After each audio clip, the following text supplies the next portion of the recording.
This NCAA tournament has been jam-packed with a ton of upsets, and it has just been a crazy March Madness these first two rounds. Now let's take a look at some of the surprises that we really didn't expect here in the Sweet 16. First off, it's got to be Florida State, taking down number 1 seed Xavier. This is the 4th time since 1985 that 2 number 1 seeds are not making it to the second weekend. Leonard Hamilton's team is very athletic and gifted, and going up against a Gonzaga team, it's going to take a determined effort to pull off that upset to get to the Elite Eight. And then another team we didn't expect to make to the second weekend is number 9 seed Kansas State. They took down number 8 Creighton and then played Giant Killer, probably the biggest villain of this whole NCAA tournament, by beating UMBC, the team that beat Virginia. Can Kansas State beat Kentucky?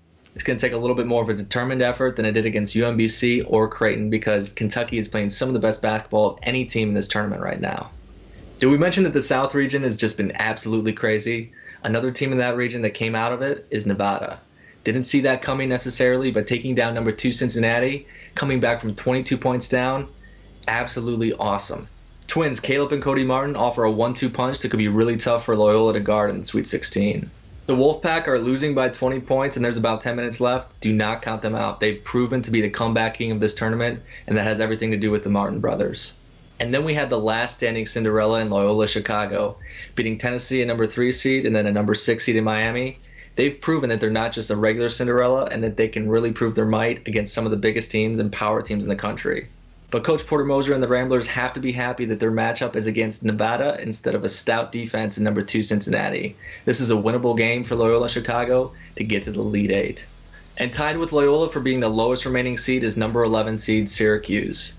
No one necessarily saw the Orange coming, and we're getting a little bit of a deja vu feeling to 2016 when Coach Jim Boeheim's team went all the way to the Final Four. Can this team do that? It's going to be a little bit tough because they're all offensively challenged, but they've proven, especially against Michigan State, that they can beat some of the best teams using their vaunted 2-3 zone. Up next, though, is going to be an even taller task for the Orange, going up against Duke. This is probably the best team in the tournament right now, right alongside Villanova as the national title favorite.